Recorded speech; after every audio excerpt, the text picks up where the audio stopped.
Sentence structure ಅಂದರೆ word order, ಪದಗಳನ್ನು ಎಲ್ಲಿ ಹಾಕಬೇಕು, ಕ್ರಮಬದ್ಧವಾಗಿ ಎಲ್ಲಿ ಹಾಕಬೇಕು ಅನ್ನೋದು ತುಂಬ ಮುಖ್ಯ. ನಾನು ಆ್ಯಪಲ್ ತಿಂತೀನಿ ಅನ್ನೋ ಒಂದು ಸೆಂಟೆನ್ಸ್ ಇದೆ. ನಾನು ಆ್ಯಪಲ್ ತಿಂತೀನಿ, ನಾನು ಆರೆಂಜ್ ತಿಂತೀನಿ, ನಾನು ವೆಜಿಟೇಬಲ್ಸ್ ತಿಂತೀನಿ, ನಾನು ತರಕಾರಿ ತಿಂತೀನಿ. ಸಿಂಪಲ್ ಆಗಿರೋ ಸೆಂಟೆನ್ಸ್ ತಗೊಳ್ಳೋಣ. ಇದನ್ನು ನಾವು ಕನ್ನಡದಲ್ಲಿ ಯಾವ್ಯಾವ ಥರ ಹೇಳ್ಬೋದು ನೋಡಿ. ಒಂದು, ನಾನು ತಿಂತೀನಿ ಆ್ಯಪಲ್ನ, ಆ್ಯಪಲ್ ತಿಂತೀನಿ ನಾನು, ಆ್ಯಪಲ್ ನಾನು ತಿಂತೀನಿ. ಇವು ಹೆಂಗೆ ಹೇಳಿದ್ರೂ okay. But 100% correct perfect sentence ಯಾವುದು? ನಾನು ಆ್ಯಪಲ್ ತಿಂತೀನಿ. ಇವೆಲ್ಲ ಓಕೆ, ಅರ್ಥ ಆಗುತ್ತೆ, ಕಮ್ಯುನಿಕೇಷನಿಗೆ ಓಕೆ. ಬಟ್ ಗ್ರಾಮ್ಯಾಟಿಕಲಿ ಸರಿನಾ? ಇಲ್ಲ. ಆದರೆ ಓಕೆನಾ? ಓಕೆ. ಬಟ್ ಇಂಗ್ಲೀಷಲ್ಲಿ ನಿಮಗೆ ನೋಡಿ, ಈಗ ಟ್ರಾನ್ಸ್ಲೇಷನ್ ಇಂಗ್ಲೀಷಿಂದ ಡೈರೆಕ್ಟಾಗಿ ಕನ್ನಡದಿಂದ ಡೈರೆಕ್ಟಾಗಿ ಇಂಗ್ಲೀಷಿಗೆ ಟ್ರಾನ್ಸ್ಲೇಟ್ ಮಾಡೋಕ್ಕೆ ಬರುತ್ತೆ ನನಗೆ ಅಂತ ಹೇಳಿ ಮಾಡೋದು ಹೇಗೆ? ನಾನು ಆ್ಯಪಲ್ ತಿಂತೀನಿ, I apples eat. I apples eats is a wrong sentence. So ಕರೆಕ್ಟಾದ ಸರಿಯಾದ ಸೆಂಟೆನ್ಸ್ ಏನು? ನಾವು ಲಾಸ್ಟ್ ಕ್ಲಾಸಲ್ಲಿ ನೋಡಿದ್ವಿ. I apples eat is a wrong sentence. I eat apples the perfect 100% correct sentence. Okay, ಉಳಿದಿರೋದೆಲ್ಲದು ರಾಂಗ್. ಇಂಗ್ಲೀಷಲ್ಲಿ ರಾಂಗ್, ಅದು ಕನ್ನಡದಲ್ಲಿ ಇವೆಲ್ಲ okay. Got it? Okay. So ಈಗ ಸ್ಟ್ರಕ್ಚರ್ ಏನು? ನಾವು ಯಾಕೆ ಹಾಗೆ ಹೇಳಬೇಕು? ಬಿಕಾಸ್ ಸ್ಟ್ರಕ್ಚರ್ ಹಾಗೆ ಹೇಳಿದ್ರೇ ಸರಿ. ಅದು ಕನ್ನಡದಲ್ಲಿ ಅಲ್ಪ ಸ್ವಲ್ಪ ಚೇಂಜ್ ಆದರೂ ಪರವಾಗಿಲ್ಲ, but not in English. Hi friends, ಇದೊಂದು ವಿಶೇಷ ಸೂಚನೆ. ನಮ್ಮಲ್ಲಿ ಇದೀಗ ಆನ್ಲೈನ್ ಸ್ಪೋಕನ್ ಇಂಗ್ಲಿಷ್ ಕೋರ್ಸ್ನ ಹೊಸ ಬ್ಯಾಚ್ ಶುರುವಾಗಿದೆ. ನೀವು ಇನ್ಮೇಲೆ ಎಲ್ಲೂ ಹೊರಗಡೆ ಹೋಗಿ ಇಂಗ್ಲಿಷ್ ಕಲಿಯುವ ಅವಶ್ಯಕತೆ ಇಲ್ಲ. ಮನೆಯಲ್ಲೇ ಕೂತ್ಕೊಂಡು ಯಾವುದೇ ಟೆನ್ಷನ್ ಇಲ್ಲದೆ, ಏನು ಮುಗಿದಿರಬಿಲ್ಲದೆ ಇಂಗ್ಲಿಷ್ ಮಾತಾಡೋದನ್ನು ಕಲಿಯಬಹುದು. ಸ್ನೇಹಿತರೆ, ಸ್ಪೋಕನ್ ಇಂಗ್ಲಿಷ್ ಮಾತ್ರ ಅಲ್ಲ, ನಿಮಗೆ ಇಂಗ್ಲಿಷ್ನ ಓದಲಿಕ್ಕೆ ಬರಲಿಕ್ಕೆ ಬರಲ್ಲ ಅಂತ ಇಟ್ಕೊಳ್ಳಿ. ಈಗ ಇಂಗ್ಲಿಷಲ್ಲಿ ನಿಮಗೆ ಓದಲಿಕ್ಕೆ ಬರಲಿಕ್ಕೆ ಬರಲ್ಲ, ಬರೀ ನಿಮಗೆ ABCD ಮಾತ್ರ ಗೊತ್ತು, ಅಥವಾ ABCD ಗೊತ್ತಿಲ್ಲ ಅಂತ ಇಟ್ಕೊಳ್ಳಿ. ಸೊ ABCD ಗೊತ್ತಿಲ್ಲ ಅಂತ ಪರವಾಗಿಲ್ಲ, ನಾವು ನಿಮಗೆ ಇಂಗ್ಲಿಷ್ನ ಬೇಸಿಕ್ಕಿಂದನೇ ಓದಲಿಕ್ಕೆ ಮತ್ತು ಬರಲಿಕ್ಕೆ ಸಹ ಹೇಳ್ಕೊಡ್ತೀವಿ. ಅದು ಅಲ್ಲದೆ ನೀವು ಒಂದು ವೇಳೆ ಕನ್ನಡ ಬರಲ್ಲ ಅಂತ ಇಟ್ಕೊಳ್ಳಿ, ಕನ್ನಡನೂ ಹೇಳ್ಕೊಟ್ಟು ಕನ್ನಡದಿಂದ ಇಂಗ್ಲಿಷ್ನ ಹೇಗೆ ಓದೋದು, ಕನ್ನಡನೂ ನಾವು ಹೇಳ್ಕೊಟ್ಟು ಅದರ ಮೂಲಕ ಇಂಗ್ಲಿಷ್ನ ಹೇಗೆ ಕಲಿಯೋದು ಅನ್ನೋದನ್ನು ನಾವು ಈ ಕೋರ್ಸಲ್ಲಿ ಇನ್ಕ್ಲೂಡ್ ಮಾಡಿದ್ದೀವಿ. ಸ್ನೇಹಿತರೆ, ಈ ಕೋರ್ಸನ್ನು ಚಿಕ್ಕ ಮಕ್ಕಳನ್ನು ಹೊರತುಪಡಿಸಿ ಬೇರೆ ಯಾರು ಬೇಕಾದರೂ ಈ ಕೋರ್ಸ್ಗೆ ಜಾಯ್ನ್ ಆಗಬಹುದು. ನೀವು ಕೆಲಸಕ್ಕೆ ಹೋಗಿರ್ಬೋದು, ಮನೆಯಲ್ಲಿ ಇರ್ಬೋದು, ಅಥವಾ ನೀವು ಯಾವುದೋ ಒಂದು ಬಿಸ್ನೆಸ್ ಮಾಡ್ತಾ ಇರ್ಬೋದು. ಓಕೆ, ಸೊ ಯಾರು ಬೇಕಾದರೂ ಈ ಕೋರ್ಸ್ನ ಜಾಯ್ನ್ ಆಗಬಹುದು. ಹಾಗಾದರೆ ಸ್ನೇಹಿತರೆ, ತಡ ಯಾಕೆ? ಈ ಸ್ಪೋಕನ್ ಇಂಗ್ಲಿಷ್ ಕೋರ್ಸ್ ಮತ್ತು English basic reading and writing ಕೋರ್ಸ್ನ ಜಾಯ್ನ್ ಆಗಬೇಕು ಅಂತ ಆಸಕ್ತಿ ಇರೋರು ಈ ಕೂಡಲೇ ನಿಮ್ಮ ಫೋನ್ ತೆಗೆದುಕೊಳ್ಳಿ, ಹಾಗೂ ಇಲ್ಲಿ ಬರ್ತಿರುವಂತಹ ನಂಬರ್ಗೆ ಅಥವಾ ಕೆಳಗಡೆ ಬರ್ತಾ ಇರುವಂತಹ ನಂಬರ್ಗೆ ನೀವು ಕರೆ ಮಾಡತಕ್ಕದ್ದು, ಅಥವಾ ವಾಟ್ಸ್ಆ್ಯಪ್ನಲ್ಲಿ ಸಂಪರ್ಕಿಸಿ ನಿಮ್ಮ ಹೆಸರನ್ನು ರಿಜಿಸ್ಟರ್ ಮಾಡ್ಕೊಳ್ಳಿ. ಓಕೆ, ಸೊ ಈಗ ನೋಡಿ, ಐ ಈಟ್ ಆ್ಯಪಲ್ಸ್. ಈಗ ನಾವು ಸಾಮಾನ್ಯವಾಗಿ ಏನೇ ಸೆಂಟೆನ್ಸ್ ತೊಗೊಂಡ್ರು ಆ ಸೆಂಟೆನ್ಸಲ್ಲಿ ಇದರಲ್ಲಿ ಯಾವುದಾದ್ರೂ ಒಂದು ಇದ್ದೇ ಇರುತ್ತೆ, right? Subject, pronouns, like I, you, we, they, he, she, it. It ಅಂದರೆ ಏನು ಬೇಕಾದರೂ ಆಗ್ಬೋದು. ಇಟ್ ಅಂದರೆ ಅದು ಅಂತ ನೀವು ಏನಕ್ಕೆ ಹೇಳ್ತೀರಾ? ಪ್ರಾಣಿಗೆ ಹೇಳ್ಬೋದು, ಪಕ್ಷಿಗೆ ಹೇಳ್ಬೋದು, ನಿರ್ಜೀವ ವಸ್ತುಗಳಿಗೆ ಹೇಳ್ಬೋದು, ಅಥವಾ ನಮ್ಮ ಫೀಲಿಂಗ್ಸಿಗೆ ಹೇಳ್ಬೋದು, ಅಥವಾ ಏನಕ್ಕೆ ಬೇಕಾದರೆ ಹೇಳ್ಬೋದು. ಓಕೆ, ನಾವು ಹೆಸರು ಮತ್ತು ಜಾನ್, ರಾಮ್, ಸುರೇಶ್, ರಮೇಶ್ ಏನಾದರೂ ಹೆಸರು ಆಗ್ಬೋದು. ನೆಕ್ಸ್ಟ್ ಅದನ್ನೇ ನಾವು ಪ್ಲೂರಲ್ ಮಾಡ್ತೀವಿ. Next I eat apples, you read books. I, you, we, they ಎಲ್ಲದನ್ನೂ ತಗೊಳ್ಳೋಣ. ಈಗ ಇದನ್ನು ನಾವು ಇಂಗ್ಲೀಷಿಂದ ಡೈರೆಕ್ಟಾಗಿ ಕನ್ನಡಕ್ಕೆ ಟ್ರಾನ್ಸ್ಲೇಟ್ ಮಾಡಿದ್ರೆ, ಸರ್ ಇಂಗ್ಲೀಷಲ್ಲಿ ಈ ಥರ ಸೆಂಟೆನ್ಸ್ ಇದೆ, ಇದು ಕನ್ನಡದಲ್ಲಿ ಹೇಗೆ ಅಂತ ಹೇಳೋದಾದರೆ, ನಾನು ಆ್ಯಪಲ್ ತಿಂತೀನಿ ಅಂತಲೇ ಹೇಳಬೇಕಾಗುತ್ತೆ. ನಾನು ತಿಂತೀನಿ ಆ್ಯಪಲ್ ಅಂತ ಹೇಳಬೇಕು. ಅಂದರೆ ನಾನು ತಿಂತೀನಿ ಆ್ಯಪಲ್. ಸೊ ಇದೇನು ಸಬ್ಜೆಕ್ಟ್? ನಾನು, ನೀನು, ನಾವು, ಇವೆಲ್ಲ. ಇಲ್ಲಿ ಕ್ರಿಯಾಪದ ನಾವೇನು ಆ್ಯಕ್ಷನ್ ಮಾಡ್ತೀವಿ ಅದು ಸೆಕೆಂಡ್ ಬರುತ್ತೆ ಕನ್ನಡದಲ್ಲಿ. ಇಂಗ್ಲೀಷಲ್ಲಿ ಕನ್ನಡದಲ್ಲಿ ಲಾಸ್ಟಿಗೆ ಬರುತ್ತೆ. So that is the difference. ಆ ನೀವು ಡಿಫ್ರೆನ್ಸನ್ನು ಅರ್ಥ ಮಾಡ್ಕೋಬೇಕು. ಓಕೆ, ಇಲ್ಲಿ ನೋಡಿ, ಐ ಈಟ್ ಆ್ಯಪಲ್ಸ್, ನಾನು ತಿಂತೀನಿ ಆ್ಯಪಲ್ಗಳನ್ನು. ಸೊ ನಾವೇನು ಮಾಡಬೇಕು? ಸ್ಟ್ರಕ್ಚರು ನಾವು ನೋಡಿದ್ವಿ. ಏನು ಸ್ಟ್ರಕ್ಚರು? ಸಬ್ಜೆಕ್ಟ್ ಫಸ್ಟಿಗೆ ಬರುತ್ತೆ. ಯಾವಾಗಲೂ ನಿಮಗೆ ಸೆಂಟೆನ್ಸಲ್ಲಿ ಮಾತಾಡಬೇಕಾದ್ರೆ ಸಬ್ಜೆಕ್ಟ್ ಫಸ್ಟ್ ಬರುತ್ತೆ. ಆಬ್ವಿಯಸ್ಲಿ ಕನ್ನಡದಲ್ಲೂ ಹಾಗೆ ಬರುತ್ತೆ. ಅಂದರೆ ಬೇಸಿಕ್ ಲೆವೆಲಲ್ಲಿ, ಇಂಟರ್ಮೀಡಿಯೇಟ್ ಲೆವೆಲಲ್ಲಿ. ನಾವು ಸ್ವಲ್ಪ high level English I mean advance level ತುಂಬ ಫ್ಲೂಯೆಂಟ್ ಆಗಬೇಕು, ಸಬ್ಜೆಕ್ಟ್ ಎಲ್ಲಿ ಬರುತ್ತೆ ಅನ್ನೋದು ಅದು ಸ್ವಲ್ಪ ಗೊಂದಲ ಇದೆ. ಓಕೆ, ಅದು ನಾವು ಆಮೇಲೆ ಕಲಿಬೋದು. ಈಗ I, you, we, they, he, she, it ಇವೆಲ್ಲ ನಾನು ಹೇಳಿದೆ. ಇವೆಲ್ಲ ಏನು? ದೀಸ್ ಆರ್ ಕಾಲ್ಡ್ ಸಬ್ಜೆಕ್ಟ್ಸ್, ಅಂದರೆ ಪ್ರೊನೌನ್ ಸಬ್ಜೆಕ್ಟ್ಸಲ್ಲಿ. ಈಗ ವರ್ಬ್, ಇದು ಸಬ್ಜೆಕ್ಟ್. ಸಬ್ಜೆಕ್ಟನ್ನು ನಾವು ಎಸ್ ಅಂತ ಕನ್ಸಿಡರ್ ಮಾಡ್ತೀವಿ. ಎಸ್ ಅಂತ ಅಬ್ರಿವೇಷನ್. ಓಕೆ, ವಿ ಅಂದರೆ ವರ್ಬ್, ಓ ಅಂದರೆ object. Okay, S, V, O. Simple English sentence structure is SVO, which is subject, verb, object. ಇದು ಸಿಂಪಲ್ಲು ನಾನು ಹೇಳ್ತಾ ಇರೋದು. ಮುಂದೆ ತುಂಬ ಇದೆ ಇನ್ನೂ. ಒಟ್ಟು 12 ಥರದ ಸೆಂಟೆನ್ಸ್ ಸ್ಟ್ರಕ್ಚರ್ ಇದೆ. ಇದು ಬೇಸಿಕ್ ಫಸ್ಟ್ ಒನ್ ಅಂತಲ್ಲ, ಬೇಸಿಕ್ಕಾಗಿ ನಾವು ಹೇಳ್ಕೊಡ್ತಾ ಇರೋದು. ಓಕೆ, ನಾವು ಸೊ ಸಬ್ಜೆಕ್ಟಿನ ಫಸ್ಟಿಗೆ ಹಾಕಬೇಕು, ವರ್ಬನ್ನು ಸೆಕೆಂಡ್ ಹಾಕಬೇಕು, ಆಮೇಲೆ ಥರ್ಡ್ ಆಬ್ಜೆಕ್ಟ್ ಹಾಕಬೇಕು. ಆಬ್ಜೆಕ್ಟ್ ಏನು ಬೇಕಾದ್ರೆ ಆಗ್ಬೋದು. ಆಬ್ಜೆಕ್ಟ್ ಅಂದರೆ ವಸ್ತುನೇ ಅಂತಲ್ಲ, ಸೆಂಟೆನ್ಸಲ್ಲಿ ಆಬ್ಜೆಕ್ಟ್ ಅಂತ ಬಂದಾಗ ಬೇರೆ ಬೇರೆ ವಿಷಯಗಳಿರ್ತವೆ, ಅದನ್ನು ಆಮೇಲೆ ನೋಡೋಣ. ಈಗ ಕನ್ನಡದಲ್ಲಿ ಏನು?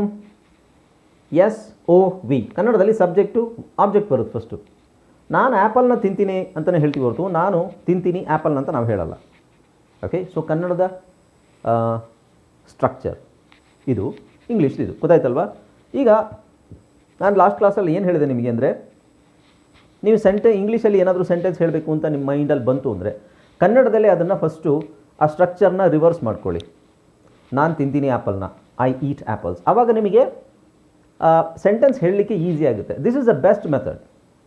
ಇಲ್ಲಾಂದರೆ ನೀವು ಬೇಸಿಕ್ ಲೆವೆಲಲ್ಲಿ ನಾನು ಹೇಳ್ತಾ ಇದ್ದೀನಿ. ಇಲ್ಲಾಂದರೆ ಏನಾಗುತ್ತೆ ಅಂದರೆ ಕನ್ನಡದಲ್ಲಿ ನಾವು ಹೇಗೆ ಹೇಳೋಕ್ಕೆ ಬಯಸ್ತೀವಿ ಅದನ್ನೇ ಇಂಗ್ಲೀಷಲ್ಲಿ ಹಾಗೆ ಬಂದುಬಿಡುತ್ತೆ. ಈವನ್ ದೋ ಯು ನೋ ವೊಕ್ಯಾಬುಲರೀಸ್, ನಿಮಗೆ ವೊಕ್ಯಾಬುಲರೀಸ್ ಗೊತ್ತಿದ್ರೂ ನೀವು ಅದನ್ನು ರಾಂಗಾಗಿ ಯೂಸ್ ಮಾಡ್ತೀರಾ. ಈಗ ನಾನು ಆ್ಯಪಲ್ ತಿಂತೀನಿ ಅನ್ನೋದು ಕನ್ನಡದಲ್ಲಿ ಇರುವಂಥದ್ದು. ನಾವು ಹೇಳಬೇಕಾದ್ರೆ ಏನು ಹೇಳ್ತೀವಿ, ಐ ಆ್ಯಪಲ್ ಈಟ್ ಅಂತ ಬಂದುಬಿಡುತ್ತದೆ ಆಟೋಮೆಟಿಕ್ಕಾಗಿ. ಅದನ್ನು ಅವಾಯ್ಡ್ ಮಾಡಲಿಕ್ಕೆ ನೀವೇನು ಮಾಡಬೇಕು, you have to change the structure of Kannada sentence itself in your mind and you try to say the English sentence. ಅವಾಗ ಏನಾಗುತ್ತೆ, ಟ್ರಾನ್ಸ್ಲೇಟ್ ಎಲ್ಲರೂ ಮಾಡಲೇಬೇಕು. ಟ್ರಾನ್ಸ್ಲೇಟ್ ಮಾಡ್ದಂಗೆ ಬೇಸಿಕ್ ಲೆವೆಲಲ್ಲಿ ಇಂಗ್ಲೀಷ್ ಕಲಿಯೋಕ್ಕಾಗಲ್ಲ. ಬರೀ ಇಂಗ್ಲೀಷಲ್ಲೇ ಯೋಚನೆ ಮಾಡಿ ಇಂಗ್ಲೀಷಲ್ಲೇ ಸೆಂಟೆನ್ಸ್ ಮಾಡೋದು, ಆ ಲೆವೆಲ್ಗೆ ಹೋಗಬೇಕು ಅಂದರೆ ಫಸ್ಟು ಟ್ರಾನ್ಸ್ಲೇಷನಿಂದನೇ ಹೋಗಬೇಕು. But make sure that when you are trying to translate ನೀವು ಆ ಸ್ಟ್ರಕ್ಚರ್ ಫಾಲೋ ಮಾಡ್ತಿದ್ದೀರಾ ಅನ್ನೋದು ನೀವು ಗ್ಯಾರಂಟಿ ಮಾಡಬೇಕು. ಓಕೆ, ನಾವು ಈಗ ಬೇಸಿಕಲಿ ನಾನು ಹೇಳಿದೆ 3 essential steps for fluency or to learn any language. ಒಂದು ವೊಕ್ಯಾಬುಲರಿ ಬೇಕು, ಇನ್ನೊಂದು ಸೆಂಟೆನ್ಸ್ ಬೇಕು, ಕ್ವೆಶ್ಚನ್ಸ್ ಆಮೇಲೆ ಹೇಳ್ತೀನಿ ನಾನು. ವೊಕ್ಯಾಬುಲರಿ ಅಂದರೆ ಏನು ಅಂತ ಹೇಳಿದೆ. ವೊಕ್ಯಾಬುಲರಿ ಅಂದರೆ ನೋಡಿ, first subject, what is vocabulary. Vocabulary ಅಂದರೆ ಇದೆ, ಆಬ್ಜೆಕ್ಟಿಗೆ ನೀವು ಸೆಂಟೆನ್ಸ್ ಏನು ನಮಗೆ ಮಾಡೋದು, ಐ ಯು ವಿ ದೆ ಇವೆಲ್ಲ ಗೊತ್ತು ಸರ್. ವೊಕ್ಯಾಬುಲರಿ ಏನು ಅಂದರೆ ಏನೂ ಇಲ್ಲ. ಈಗ ಒಂದು ಪದನ ನಾವು ವೇರ್ ಅಂತ ತೊಗೊಳ್ಳೋಣ. ವೇರ್ ಅಂದರೆ ಏನು, ವೇರ್ ಅಂದರೆ ಪ್ರೊನೌನ್ಸಿಯೇಷನ್. ದಯವಿಟ್ಟು ಪ್ರೊನೌನ್ಸಿಯೇಷನ್ ಪ್ರಾಬ್ಲಮ್ ಇದ್ದರೆ ನಿಮಗೆ ದಯವಿಟ್ಟು ಅದನ್ನು ಕನ್ಫ್ಯೂಷನಲ್ಲೇ ಇಟ್ಕೋಬಾರ್ದು, ಅದನ್ನು ಕ್ಲಿಯರ್ ಮಾಡ್ತಾ ಹೋಗಬೇಕು. ಇಂಗ್ಲೀಷಲ್ಲಿ ಹೋಮೋಫೋನ್ಸ್ ಅಂತ ಒಂದಿದೆ.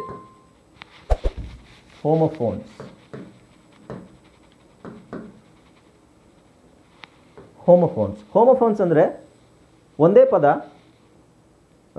2 ಉಚ್ಚಾರಣೆ ಇರುತ್ತೆ, ಅಥವಾ 2 ಥರ ಮೀನಿಂಗ್ ಇರುತ್ತೆ.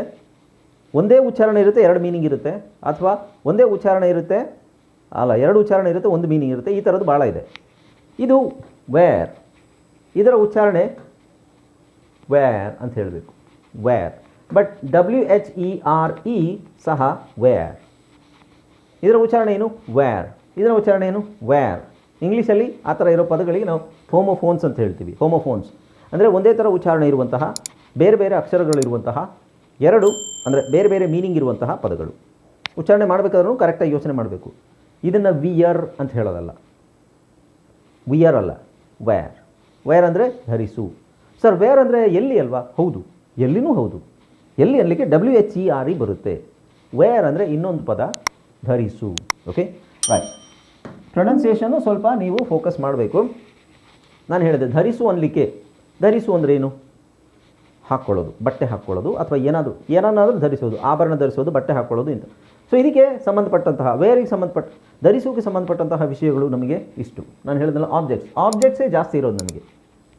ಏನೇನು ಧರಿಸ್ತೀವಿ ಇವೆಲ್ಲ, ರೈಟ್? ಓಕೆ, ಸೊ ಇದನ್ನು ನೋಡಿದ್ವಿ.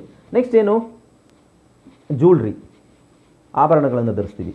ಆಭರಣಗಳು ಎಷ್ಟು, ಜೊತೆಗೆ ಆಭರಣಗಳ ಜೊತೆಗೆ ಇನ್ನೇನೇನು ಶೂ, ಸಾಕ್ಸು, ಅದು ಇದೆಲ್ಲ ಧರಿಸ್ತೀವಿ. ಬೇಸಿಕ್ ಸೆಂಟೆನ್ಸ್ ಸ್ಟ್ರಕ್ಚರ್ ಇದು, ಬೇಸಿಕ್ಕಾಗಿ ನಾನು ಹೇಳ್ತಾರೆ. ಓಕೆ, ಸೊ ಇಲ್ಲಿ I you we they wear ಅಂತ ಹೇಳ್ತೀವಿ. ಹಿ ಶಿ ಇಟ್ ಎಸ್ ಹಾಕ್ತೀವಿ. ಯಾಕೆಂದರೆ ನಾನು ಹೇಳಿದೆ ಕಳೆದ ಕ್ಲಾಸಲ್ಲಿ ತಾನೇ ತಾಳೆ ಬಂದಿದೆ. ಸೊ ಯಾಕೆ ಹಾಕ್ತೀವಿ ಅಲ್ಲಿ? ನಾನು ಧರಿಸ್ತೀನಿ, ಅವಳು ಧರಿಸ್ತಾಳೆ. ಸೊ ನನಗೆ ತಿ, ಅವಳಿಗೆ ತಾ. ಹಾಗಾಗಿ ನನಗೆ ಎಸ್ ಇಲ್ಲ, ಅವಳಿಗೆ ಎಸ್ ಹಾಕಬೇಕು. This is the basic difference. ಎಲ್ಲಿ, ಯಾವಾಗ, ಅದು ಆಮೇಲೆ ನೋಡೋಣ. Okay, right. So I you we they ಬಂದಾಗ ವೇರ್ ಹಾಕಬೇಕು, ಹಿ ಶಿ ಇಟ್ ಬಂದಾಗ ವೇರ್ಸ್ ಹಾಕಬೇಕು, ರೈಟ್? ಓಕೆ, ನಾವು ನೆಕ್ಸ್ಟ್ ನೋಡಿ, ಒಂದು ಸೆಂಟೆನ್ಸ್ ಅಂತ ಮಾಡಿದಾಗ ನಾವು ಅದರ ನೆಗೆಟಿವ್ನು ನೋಡಬೇಕು. ನೆಗೆಟಿವ್ ಅಂದ್ರೇನು? ಏನೋ ಒಂದು ಸೆಂಟೆನ್ಸ್ಗೂ ಹೇಳ್ತೀರಾ. ಉದಾಹರಣೆಗೆ, ನಾನು ಮಾರ್ಕೆಟ್ಗೆ ಹೋಗ್ತೀನಿ. ಅದರ ನೆಗೆಟಿವ್ ಏನು? ನೆಗೆಟಿವ್ ಅಂದರೆ ನಕಾರಾತ್ಮಕ. ನಾನು ಮಾರ್ಕೆಟಿಗೆ ಹೋಗಲ್ಲ ಅಲ್ವಾ? ಸೊ ಇದು ಬೇಸಿಕ್ ಸೆಂಟೆನ್ಸ್ ನಮಗೆ. ಹೋಗ್ತೀನಿ, ಹೋಗಲ್ಲ. ಪಾಸಿಟಿವ್, ಹೋಗ್ತೀನಿ ಅನ್ನೋದು ಪಾಸಿಟಿವ್, ಹೋಗಲ್ಲ ಅನ್ನೋದು ನೆಗೆಟಿವ್. ಸೊ ನಾವು ಯಾವುದೇ ಸೆಂಟೆನ್ಸ್ ನಿಮ್ಮ ಕಣ್ಣೆದ್ರಿಗೆ ಬಂದರೂ, ಯಾವುದೇ ಸೆಂಟೆನ್ಸ್ ನೀವು ಕೇಳಿಸ್ಕೊಂಡ್ರು ಅದನ್ನು ನೆಗೆಟಿವ್ ಮಾಡೋಕ್ಕಾಗುತ್ತಾ ಅಂತ ನೋಡಬೇಕು. ಓಕೆ, ಸೊ ಇಲ್ಲಿ ನಾನು ಧರಿಸ್ತೀನಿ ಶರ್ಟ್ಸನ್ನು, ಅಂದರೆ ನಾನು ಧರಿಸ್ತೀನಿ ಶರ್ಟನ್ನು. ನಾನು ಮತ್ತೆ ಪದೇ ಹೇಳ್ತಾ ಇದ್ದೀನಿ, ಕನ್ನಡನ ಚೇಂಜ್ ಮಾಡ್ಕೋಬೇಕು ನಾವು, ಇಂಗ್ಲೀಷ್ ಟ್ರಾನ್ಸ್ಲೇಟ್ ಮಾಡಬೇಕಾದ್ರೆ. ನಾನು ಶರ್ಟ್ ಧರಿಸ್ತೀನಿ ಅನ್ನೋದನ್ನು ನಾನು ಧರಿಸ್ತೀನಿ ಶರ್ಟನ್ನು ಅಂತ ಹೇಳಬೇಕು. ನಾನು ಧರಿಸ್ತೀನಿ ಶರ್ಟನ್ನು. ಈಗ ನಾನು ಶರ್ಟ್ ಧರಿಸಲ್ಲ ಅಂತ ಹೇಳೋದಾದರೆ, ನಾನು ಶರ್ಟ್ ಧರಿಸಲ್ಲ, ನಾನು ಬರೀ ಟಿ ಶರ್ಟ್ ಹಾಕೋತೀನಿ ಅಂತ ಹೇಳೋದಾದರೆ ನಾವೇನು ಮಾಡಬೇಕು? I don't, I do not. I do not ಅಂದ್ರೇನು? ಇಲ್ಲ, ಅಲ್ಲ. ಆ ಡೂ ನಾಟ್ ಇದು short form don't. So I don't wear shirts, I don't wear shirts, I wear T shirts. Okay, ಕೆಲವರು ನಿಮ್ಮಲ್ಲಿ ಚೂಡಿದಾರ್ ಹಾಕಲ್ಲ, ಕೆಲವರು ಇದು ಬರೀ ಸ್ಯಾರೀಸ್ ಹಾಕ್ತೀರಾ, ಸ್ಯಾರೀಸ್ ಉಟ್ಕೋತೀರಾ. ಅದಕ್ಕೆ ನೀವೇನು ಹೇಳಬೇಕು? ಈಗ ನಾನು ಕೇಳ್ತೀನಿ, ನೀವು ಚೂಡಿದಾರ್ ಹಾಕೋತೀರಾ ಅಂತ ಕೇಳಿದಾಗ ನೀವೇನು ಹೇಳ್ತೀರಾ? No, I don't wear churidars, I don't wear churidars. ನೀವೇನು ಏನು ಧರಿಸ್ತೀರಾ? ಐ ವೇರ್ ಸ್ಯಾರಿ ಹೇಳ್ಬೋದು, ಐ ವೇರ್ ಸ್ಯಾರೀಸ್. ಓಕೆ, ನಾವು ಸಿಲಿ ಈ ವ್ಯತ್ಯಾಸ ಏನು ಅಂತ ಹೇಳಿದ್ರೆ, ಐ ಯು ವಿ ದೇ ಬಂದಾಗ ನಾವು ವೇರ್ ಹಾಕ್ತೀವಿ. ನಾವು ಅದನ್ನು ನೆಗೆಟಿವ್ ಹೇಳಬೇಕಾದ್ರೆ ಡೋಂಟ್ ಹಾಕಬೇಕು ಅಥವಾ do not, do not or don't. Don't ನಾವು ಆಡು ಭಾಷೆಯಲ್ಲಿ ಯೂಸ್ ಮಾಡ್ತೀವಿ, ಡೂ ನಾಟು ಸ್ವಲ್ಪ ಒತ್ತಿ ಹೇಳಬೇಕಾದ್ರೆ ಯೂಸ್ ಮಾಡ್ತೀವಿ. ಓಕೆ, ಬಟ್ ಇಲ್ಲಿ ಹಿ ಶಿ ಇಟ್ ಬಂದಾಗ ನಾವು ಎಸ್ ಹಾಕ್ತೀವಿ. ಇಲ್ಲಿ ವೇರ್ಸ್, ಶಿ ವೇರ್ಸ್, ಅವಳು ಧರಿಸ್ತಾಳೆ ತಾನೇ. ಬಟ್ ಅದನ್ನು ನೆಗೆಟಿವ್ ಮಾಡಬೇಕಾದ್ರೆ ನೋಡಿ ಡಸ್ ನಾಟ್ ಹಾಕಬೇಕು. ಇಲ್ಲ, ಅವಳು ಧರಿಸಲ್ಲ, ಇಲ್ಲ, ಅವನು ಧರಿಸಲ್ಲ. He doesn't wear. ಸೊ ಇಲ್ಲೂ ನೋಡಿ, ಇಲ್ಲಿ ಎಸ್ ಆಲ್ರೆಡಿ ಇಲ್ಲಿದೆ, ಹಾಗಾಗಿ ಇಲ್ಲಿರೋ ಎಸ್ಸು ತೆಗಿಬೇಕು. ಏನಾಗುತ್ತೆ? He doesn't wear, he doesn't wears ಅಲ್ಲ, he doesn't wear. Okay, he doesn't wear. So does not ಅನ್ನೋದ್ರೆ ಒತ್ತಿ ಹೇಳೋದು. He doesn't wear, he doesn't wear what? Sari, ಅವ್ನು ಸಾರಿ ಹಾಕೊಳ್ಳಲ್ಲ. ಅಥವಾ ನೀವು ಹೇಳೋದಾರೆ I do not wear, I do not or I don't wear. He doesn't wear, she doesn't wear. Okay, ಇದು basic structure.